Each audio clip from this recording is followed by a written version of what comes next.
이번 사건 얘기를 들으시면 정말로 경찰의 촉과 끈질긴 집요함이 얼마나 중요한 걸 여실히 보여주는 사건이라고 할 수 있겠습니다. 김기혁 아나운서. 네, 이 사건은 아주 경미한 사고로 출발을 하게 됩니다. 지난 3월 22일 오후 5시 45분쯤인데요. 창원 시내 한 도로에서 운전을 하던 60대 여성이 앞차를 들이받는 그 경미한 사고가 났습니다. 근데 사고가 좀 이렇게 작았는데 사고 자체는 경미했나 봐요. 예, 네. 이렇게 사파로 나오는데요. 네. 예, 살짝 닿았는데 이제 운전자는 의식을 잃었다고 합니다. 세상에. 예. 근데 이 여성은 곧바로 인근 병원으로 옮겨졌고 네. 하지만 사흘 뒤인 25일에 숨졌습니다. 그런데 이제 경찰은 이 사고를 보고 이상하다. 예, 분명히 앞차는 긁힌 정도밖에 없는데 왜 이분이 사망에까지 이르게 됐지라고 의심을 하게 됐고 네. 이 교통조사팀에서 형사팀으로 사건을 재배당하게 됩니다. 네. 그런데 알고 보니 네. 충격적인 사실이 밝혀지게 됩니다. 자, 경찰이 뭔가 이상한 낌새를 챈 거예요. 그래서 교통조사계에서 형사계로 옮겼고 이첩을 했고 부검까지 요청을 한 거예요. 국과수에. 그런데 부검 결과 나왔습니까? 장영 교수님? 네, 부검 결과 사망 원인이 두개골 골절 외상성 경막 출하 하출혈이었 경막 네. 하출혈이었습니다. 이게 뭐냐면 외부에 의한 충격으로 뇌를 둘러싸고 있는 혈관이 터져서 1시간 동안 서서히 진행이 되다가 사망에 이른 이런 결과가 나왔습니다. 근데 앞서 설명이 나왔습니다만 신호 대기하고 있던 차를 그냥 툭 들이받은 정도였었고 네. 외상이 없는 이런 상태에서 뇌출혈이 일어났고 이런저런 부검 결과가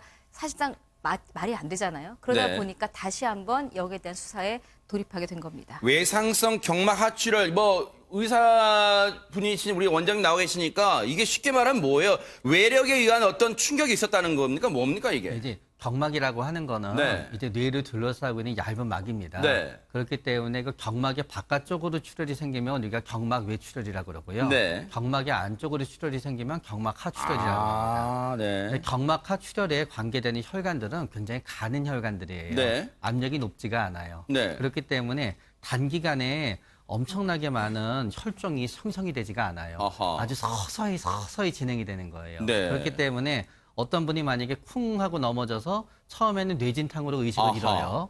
그러나 그 다음에 좀 깨어나요. 그러고 나면 얘기할 때 보면은 그 당시에는 거의 출혈량이 미비하기 때문에 멀쩡해요. 그래서 괜찮다고 생각이 되는데 한두 시간 지나거나 심지어 어떤 경우는 집에 가서 잠도 자고 잘 자다가 깨어나지가 않습니다. 세상에.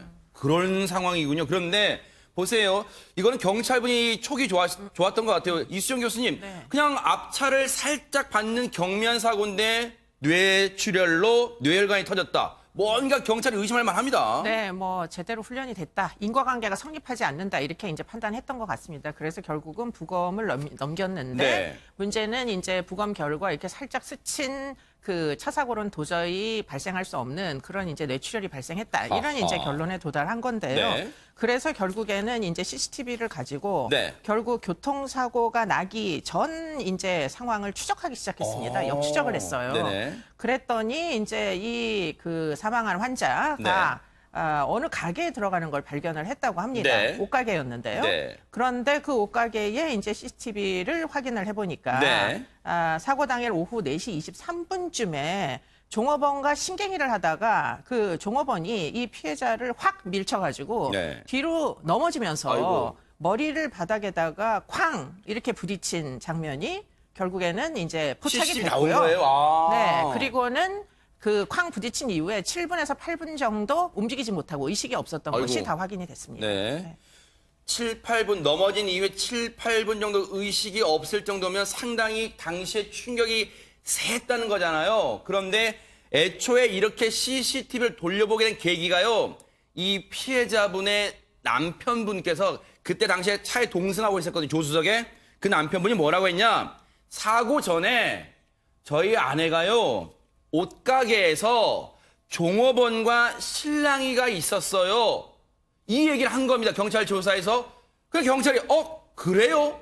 그러면 그 옷가게 어딥니까? 하고 가서 CCTV를 돌려보게 됐습니다. 경찰 얘기 들어보시고 이어가 보도록 하겠습니다.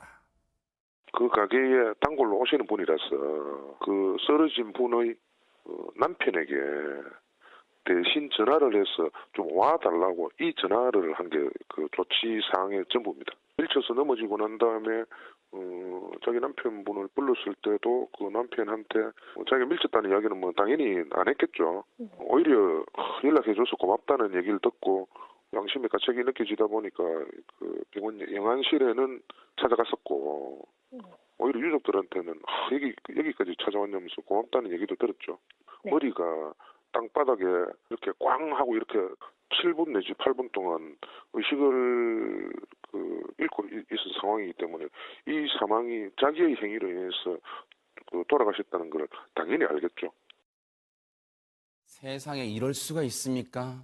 단골 손님이었대요, 이 피해자분은. 그런데 밀쳤는데 자기가 밀쳐서 넘어져서 그 충격이 강하다는 걸 알면서도 그 이후에 사흘 뒤에 사망했는데 버젓이 영안실까지 갔대. 양심의 가책을 느낀 거예요, 조명기 원장님? 저는 반반이었을 것 같습니다. 왜냐하면은 지금에 돌이켜놓고 보니까 그렇게 쿵 하고 넘어졌으니 문제라고 생각이 되지만 보통 우리 일반인이 갖고 있는 잘못된 상식은 쿵 하고 그냥 사람이 넘어지는 정도 이렇게 죽지는 않을 거라는 어떤 믿음이 있어요. 그렇기 때문에 끝까지 자기 때문에 죽은 게 아닌가라는 생각도 들면서 설마 아닐 거야라고 한 생각이 있었을 것 같고요. 네. 영안실에 찾아간 건 이중의 목적이 있습니다. 하나는 미안하니까 찾아간 게 있고 네. 정보를 탐색하기 위해 찾아간 게 있었을 거예요.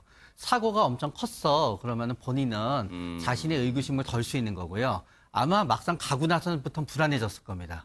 그때부터는 죄책감을 느꼈을 겁니다. 어쩌면 조금은. 네. 사고가 경미했다는 걸 보고 이상했다는 걸 보면 혹시 나 때문에 그랬던 건 아닐까라고 하는 게 있고요. 마지막으로 이 시청자분들이 궁금해하시는 거는 왜 이 피해자는 그럼 자기가 밀쳐서 다쳤다는 거를 남편한테 얘기 안 하고 운전까지 했을까 생각하잖아요.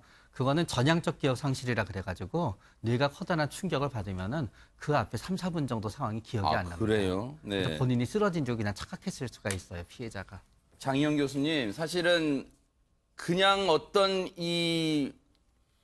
뇌출혈로, 갑작스러운 뇌출혈로 이 사망했다고 유족들은 생각하고 있다가 경찰 수사로 사건의 전말이 드러나게 되니까 이 내용을 전해 듣고 얼마나 충격에 빠졌을까요, 진짜. 충격스럽기도 하고 또 그 종업원과 친분이 있던 단골 손님이랑 좀 친분이 있었다고 하잖아요. 그래서 그러니까요. 처음에는 그냥 본인이 밀쳤다는 얘기를 안 하고 쓰러졌는데 좀 와야 될 것 같다. 그래서 남편이 와서 오히려 연락해줘서 고맙다라고 했다는 거 아니겠어요? 게다가 돌아가신 다음에 장례식장에도 찾아오니까 여기까지 와줘서 고맙다. 인사까지 다 하고 났는데 알고 봤더니 저 여성이 아유. 본인이 밀쳐서 사망했다라는 걸 숨기고 있었다라는 걸 알았을 때는 배신감도 느껴졌을 테고 많은 생각이 들었을 것 그러니까요. 같습니다. 근데 아마도 그 가해자도 본인이 밀친 거는 이 사람을 정말 살해하기 위해서가 아니라 이건 상황적으로 어쩔 수가 없었다라는 생각 때문에 자신도 두려웠을 거라는 생각도 듭니다만 가족들 입장에서는 거기까지 이해할 여유는 없지 않을까 싶어요.